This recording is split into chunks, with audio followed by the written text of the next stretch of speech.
우리 시간 한 번 더 기도하시겠습니다. 하나님 아버지, 오늘 주신 말씀을 통해 큰 은혜가 우리에게 부어지길 소망합니다. 주님의 말씀 앞에 엎드리며 순종하여 깨달아지는 역사가 일어나게 하옵소서. 감사드리며 예수님의 이름으로 기도합니다. 아멘. 하나님께서는 택한 백성을 끝까지 사랑하시는 분이십니다. 우리는 주님의 사랑 가운데 날마다 살아가고 있습니다. 우리가 인식하는 영역과 또 인식하지 못하는 깊은 영적인 부분까지 하나님께서는 택한 백성을 인도하시고 또 계속해서 성숙하길 원하시고 은혜 주시고 또 승리케 하시는 분이십니다. 중요한 것은 우리가 얼마나 하나님께 간절하냐겠죠. 하나님 편에 떨어지지 않고 계속해서 끝까지 주님의 은혜를 사모할 때 하나님은 반드시 응답해 주시는 분이심을 우리는 믿어야 합니다. 성경의 수많은 등장인물들과 스토리들은 하나님께 간절한 자들의 믿음을 통해 보여주는 놀라운 하나님의 은혜의 장면입니다. 히브리서 11장 6절 말씀인데요. 우리 합독해서 읽겠습니다. 믿음이 없이는 하나님을 기쁘시게 하지 못하나니 하나님께 나아가는 자는 반드시 그가 계신 것과 또한 그가 자기를 찾는 자들에게 상 주시는 이심을 믿어야 할지니라. 아멘. 믿음이 없이는 하나님을 기쁘게 하지 못한다고 말씀합니다. 먼저 믿음이 가장 먼저 필요하다는 것이죠. 하나님 마음에 들기 위해서는 우리의 간절하고 흔들리지 아니하는 반석 같은 믿음을 주님께서 원하신다는 겁니다. 그리고 그런 자에게 히브리서 기자는 이어서 뭐라고 말하고 있나요? 하반절을 살펴보면 하나님은 자신을 찾는 자에게 상을 주시는 분이시다고 기록합니다. 그냥 자신을 찾는 자를 내버려 두고 책임지지 않는 분이 아니라 반드시 그 믿음에 보응하시고 그 믿음을 받으시고 선한 길로 인도하신다는 것입니다. 여기서 하나님은 자신을 찾는 자에게 상 주시는 이심, 이 상이란 이 헬라어 원어로 이 보상하다라는 뜻입니다. 이 문맥상 우리가 살펴보면 이 상을 하나님을 아는 즐거움이라고 이렇게 주신다는 겁니다. 이스라엘 민족에게 또 여호와를 갈망하는 자들에게 이 땅에서 가장 큰 즐거움과 축복은 바로 하나님을 아는 것입니다. 오늘날 우리에게도 최고의 기쁨은 하나님을 아는 것입니다. 호세아 6장 6절 말씀인데요. 제가 읽겠습니다. 나는 인애를 원하고 제사를 원하지 않으며 번제보다 하나님을 아는 것을 원하노라. 아멘.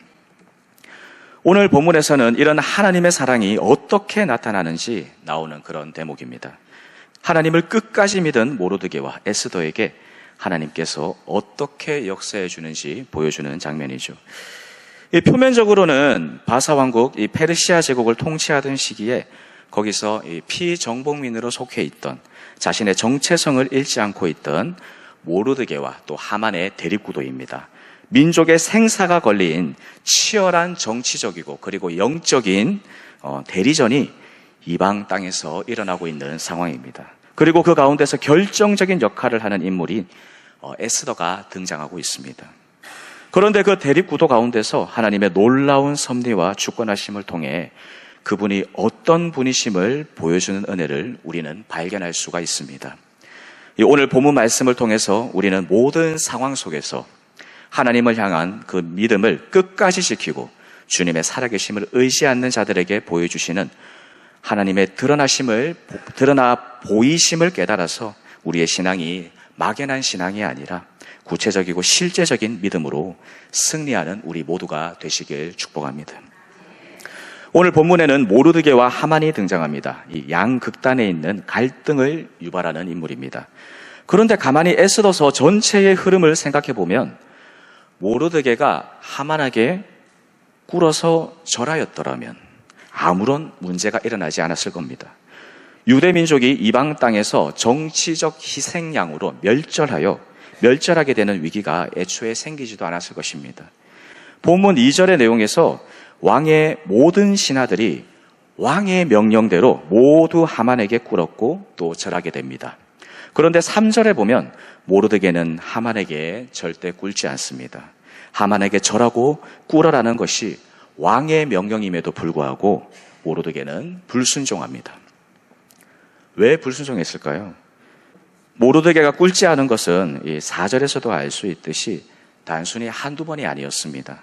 이를 통해 보았을 때 모르드게는 왕의 명령에도 불복종할 만큼의 어떠한 하만과의 악연이 존재한다는 것을 우리는 알 수 있습니다. 본문을 다시 한번 살펴보겠습니다. 3장 1절을 보면 아수에르 왕이 아각 사람 함므다다의 아들 하만의 지위를 높이 올려주었다고 기록되어 있습니다. 하나님의 말씀인 성경은 불필요한 설명이 하나도 없습니다. 이 하만의 출생 배경을 통해서 추후 드러나게 될 이 모르드게와 유대인들의 승리를 높이기 위한 배경 효과를 꾀하는 저자의 의도가 드러나고 있는 장면입니다. 하만의 출생이 나옵니다. 아각 사람 함므다다의 아들이 바로 하만입니다. 이 아각 사람이란 뜻은 이 아말렉 민족을 뜻합니다. 출애굽기 17장 14절에서 16절을 보면 하나님께서 아말렉과 대대로 싸우리라고 말씀하십니다. 이 아말렉 민족의 출현이 처음부터 그들의 정체성은 이 언약의 민족 이스라엘과 원수가 되는 역할이다는 것입니다. 그리고 사무엘상 15장 2절을 보면요, 아말렉이 이스라엘에 행한 일로 인해 여호와께서 그들을 벌하기를 원하신다고 말씀합니다. 우리 말씀 한번 찾아보겠습니다. 사무엘상 15장 1에서 9절 한 절씩 교독하겠습니다.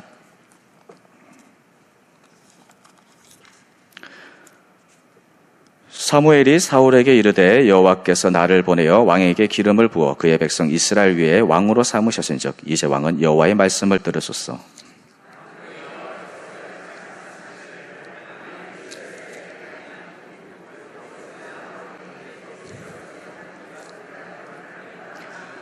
지금 가서 아말렉을 쳐서 그들의 모든 소유를 남기지 말고 진멸하되 남녀와 소아와 젖 먹는 아이와 우양과 낙타와 나귀를 죽이라 하셨나이다 하니,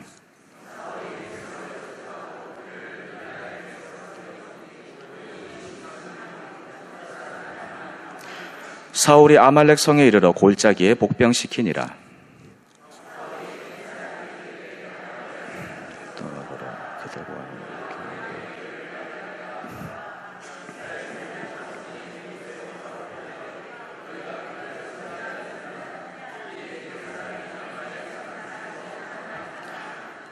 사울이 하윌라에서부터 애굽 앞 술에 이르기까지 아말렉 사람을 치고,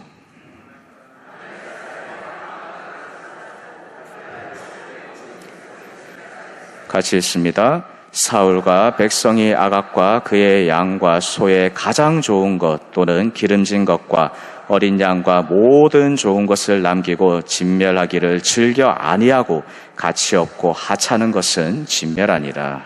아멘. 사울 왕은 불순종하여 이스라엘의 원수인 아말렉을 멸절하지 못합니다.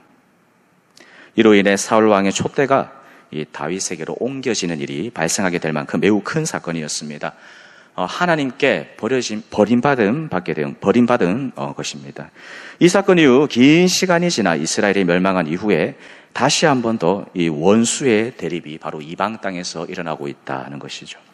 오늘 본문을 통해서 우리가 깨달을 수 있는 부분은 첫 번째로 이 하나님께서는 이방 땅에서도 이 택한 백성을 승리케 하신다는 겁니다.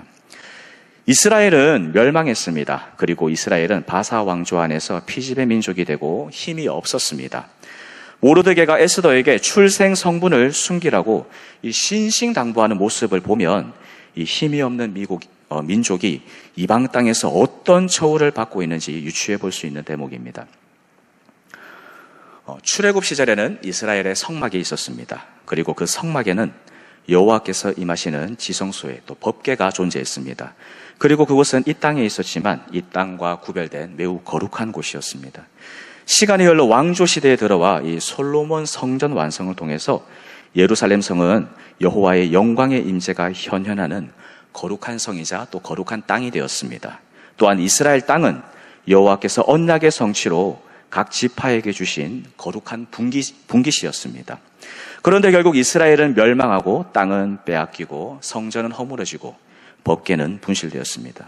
그런데 그럼에도 불구하고 이 부정한 이방 땅에서 하나님께서는 택하신 자들을 통해 이 구약의 선지자들을 통해 예언된 선포를 이루시기 위해 신실하게 일하고 계시다는 것입니다. 모르드게는 유대민족이었습니다. 그는 절대 아말렉의 후손인 하만에게 무릎을 꿇지 않습니다. 모르드게는 여호와의 말씀을 기억하고 있었던 것입니다. 아말렉이 대대로 유대민족과 원수가 된다는 사실을 말이죠. 이스라엘 민족의 원수가 바로 아각 사람 하만이었습니다. 그래서 모르드게는 절대 무릎 꿇지 않습니다. 설령 자신의 결정을 통해서 온 바사 왕국 안에 있는 유대 사람들이 위협을 당한다 하더라도 그는 자신의 결정을 굽히지 않겠다고 결정을 한 것입니다. 이것은 단순히 민족과의 그런 대립의 관계를 넘어서는 여호와 하나님에 대한 충절에 관련된 신앙의 결정을 한 것입니다. 이렇듯 믿음의 시험은 항상 알게 모르게 우리 삶에 찾아오게 됩니다. 또한 믿음의 시험은 반드시 현실의 많은 위협과 어려움을 동반하게 됨을 우리는 발견할 수 있습니다. 또 그렇기 때문에 믿음의 시험은 회피하고 싶고 또 부정하고 싶고 또 고통스러운 것입니다. 그렇기 때문에 역설적으로 믿음의 시험을 통과하게 되면 놀라운 하나님의 은혜를 경험하게 되는 줄 믿습니다. 모르드게의 결심이 얼마나 반석처럼 단단했는지 알 수 있는 대목이 4절에 나옵니다. 우리 4절 같이 한번 읽어보겠습니다. 에스더 본문 4절입니다. 날마다 고나되 모르드게가 듣지 아니하고 자기는 유다인임을 알렸더니 그들이 모르드게의 일이 어찌 되나 보고자 하여 하만에게 전하였더라. 아멘. 일종의 목숨을 건 정치적인 선전포고를 공식적으로 하만에게 던진 것이죠. 자신보다 높은 신분인 하만에게 이 약소민족의 대표자인 모르드게가 이 선전포고를 했습니다. 자신의 출생 성분을 밝힌 이유는 자신의 신앙의 대상이 오직 여호와 한 분뿐이심을 밝히려는 모르드게의 믿음의 결단입니다. 우리도 마찬가지입니다. 우리도 세상에 나가 있습니다. 그러나 우리는 주님의 자녀죠. 우리는 주님의 통치를 받는 자녀들입니다. 그래서 하나님의 자녀들은 하나님의 뜻에 따라 살아야 합니다. 예수 그리스도의 통치가 우리에게 임하도록 사는 자들입니다. 그래서 하나님 때문에 당하는 시험과 위협은 우리가 믿음의 결단을 할 때 반드시 하나님께서 책임져 주신다는 사실을 우리는 에스더서를 통해서 깨달을 수 있어야 합니다. 모르드게는 자신이 누구인지 분명히 깨닫고 있었습니다. 그래서 마땅히 그렇게 했습니다. 우리가 신앙생활을 할 때 반드시 잊지 말고 기억해야 할 것은 주님을 신뢰하기 때문에 당하는 이 땅의 시험과 고난은 결국 지나갈 뿐이지만 이로 인해 하늘에서 우리가 주님께 받을 상급은 영원하다는 사실입니다. 베드로전서 1장 6에서 7절 말씀인데요. 합독하시겠습니다. 그러므로 너희가 이제 여러 가지 시험으로 말미암아 잠깐 금신하게 되지 않을 수 없으나 오히려 크게 기뻐하는도다. 너희 믿음의 확실함은 불로 연단하여도 없어질 금보다 더 귀하여 예수 그리스도께서 나타나실 때에 칭찬과 영광과 존귀를 얻게 할 것이니라. 아멘. 이런 사실을 전심으로 믿는 자는 세상에 대하여 자신의 믿음과 관련된 문제에 있어서는 타협하지 않습니다. 왜냐하면 이 땅에 살면서도 무엇이 더 중요한지를 알고 있기 때문에 그렇습니다. 모르드게의 이러한 믿음의 결단 이후 하만과의 관계에서 공식적으로 원수 사이가 됩니다. 그리고 하만은 6절에서 유대민족을 멸절시키고자 결심을 합니다. 하만이 이렇게까지 유대민족을 미워하고 또 일을 크게 벌였던 그의 분노를 보면 그 역시도 역사적으로 이 유대민족에 대한 그런 역사적 뿌리를 알고 있다고 추측해 볼 수 있습니다. 하만의 계략은 8절에서 잘 나타나 있습니다. 그는 왕에게 아뢰어 왕의 법률을 지키지 않는 민족은 다 멸하는 것이 좋다고 유혹합니다. 이미 유대민족이 다른 풍습을 가지고 동화되어 살지 않고 정체성을 지키고 있었음을 본문의 하만의 입을 통해 대신 말해주고 있는 것입니다. 여호와만을 섬기는 그들의 신앙 때문에 이방 땅에서도 그들은 시기와 질투, 차별을 당하게 됩니다. 모르드게는 에스더에게 자신의 부르심의 소명을 설명하죠. 4장 13절에서 17절을 보면 유다 민족의 운명을 가르게 되는 두 사람의 결단이 나오고 있습니다. 에스더에게 그녀가 왕후가 된 이유를 하나님의 관점에서 모르드게가 설명을 합니다. 그런데 이런 중대한 상황 가운데 연약한 한 여인인 에스더는 자신의 부르심에 대한 확신 가운데서 모르드게의 말에 순종을 하게 됩니다. 그 후 일어난 일은 우리가 잘 알고 있습니다. 이 에스더의 사선을 넘는 결단과 또 지혜를 통해서 유대민족은 이방 땅에서 구원받고, 또 하나님께서는 이스라엘 선대에 행하지 못한 아말렉 민족의 심판을 후대의 유대인들을 들어서 직접 심판하게 하시는 승리를 맛보게 하십니다. 두 번째로 우리가 본문을 통해 깨달을 수 있는 것은 하나님께서는 시험의 상황에서 택한 자의 믿음을 통해 이루신다는 것입니다. 믿음을 보시고 반드시 이를 행하게 하신다는 겁니다. 모르드게는 에스더에게 이야기합니다. 4장 13절 14절을 보면 에스더를 향해 민족의 정체성을 저버린다고 책망하거나 혹은 협박하다는 것이 아니라 에스더의 국적과 출생 성분이 발각될 경우 그의 목숨 또한 부지할 수 없으니 정면 돌파할 수밖에 없다는 것을 알려주고 있습니다. 14절을 읽어보면 또한 모르드게는 굳이 에스더를 통하지 않고서도 반드시 하나님께서 유대 민족을 구원해 주실 것을 믿고 있습니다. 민족에 대한 구원의 확신은 분명히 가지고 있지만 그는 왕후의 지위에 오른 에스더가 하나님께서 쓰시는 자가 될 것이라 희망했습니다. 모르드게는 왕후까지 에스더를 올려주신 여호와 하나님께서 이 여인을 통해 하실 일이 있음을 깨달았던 겁니다. 하나님께서는 초자연적인 권능으로 구원의 손길을 뻗칠 뿐만 아니라 때로는 사람을 택하셔서 구원의 사역을 수행하심을 잘 인식하고 있었습니다. 확고한 믿음 가운데서 모르드게는 에스더가 온전한 믿음의 결단을 할 수 있도록 상황을 이끌어갑니다. 그런 모르드게의 충고에 에스더는 결렬한 믿음의 결단을 이루어가게 됩니다. 4장 16절 말씀입니다. 같이 읽습니다. 시작. 당신은 가서 수산에 있는 유다인들을 다 모으고 나를 위하여 금식하되 밤낮 3일을 먹지도 말고 마시지도 마소서. 나도 나의 시녀와 더불어 이렇게 금식한 후에 규례를 어기고 왕에게 나아가리니 죽으면 죽으리이다 하니라. 아멘. 생명의 결단을 한 에스더가 금식을 선포합니다. 금식은 정말 하나님이 살아계시다는 사람들만 하는 그런 결단의 행동입니다. 모르드게의 에스더를 향한 믿음의 결단은 에스더의 믿음의 행동을 이끌어내고 있습니다. 이사야 58장 6절인데요. 제가 읽겠습니다. 내가 기뻐하는 금식은 흉악의 결박을 풀어주며 멍에의 줄을 끌어주며 압제당하는 자를 자유하게 하며 모든 멍에를 꺾는 것이 아니겠느냐. 아멘. 말씀을 정리하겠습니다. 하나님께서는 모르드게의 믿음을 통해서 그리고 그 믿음에 화답한 에스더를 통해서 이 대대로 원수였던 아말렉 후손 그 하만의 손에서 민족을 구원하십니다. 이스라엘 민족은 오늘날에도 이 날을 기념하고 있습니다. 한글 성경에는 부림절로 나와 있는데 히브리 발음으로는 푸림이라고 부릅니다. 그런데 토라에 언급된 여호와의 절기는 아니기 때문에 국경일로 지키지는 않습니다.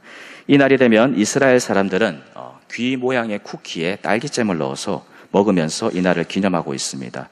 귀 모양의 쿠키는 하만의 귀를 상징하고 그 속에 든 딸기잼은 하만의 피를 의미한다고 합니다. 이 쿠키를 먹으면서 부림의 의미와 또 민족을 구원하신 여호와 하나님의 은혜를 대대로 오늘날에도 기억하고 있습니다. 모르드게와 에스더의 믿음을 본받아서 눈앞에 닥친 믿음의 시험 앞에 하나님의 마음을 깨달아 주님이 원하시는 자리에 우리 모두가 올라서서 시험을 통과하여 승리를 주님께 드리는 신성교회가 되길 주님의 이름으로 축복합니다. 기도하겠습니다. 하나님 아버지, 오늘 주신 말씀이 저희의 심령에 깊이 새겨지게 하셔서 감사합니다. 우리의 모든 시험과 환난 가운데 아버지의 마음을 깨달을 수 있게 하옵시고 이를 통해 순종함으로 나아가게 하옵소서. 감사드리며 예수님의 이름으로 기도합니다. 아멘.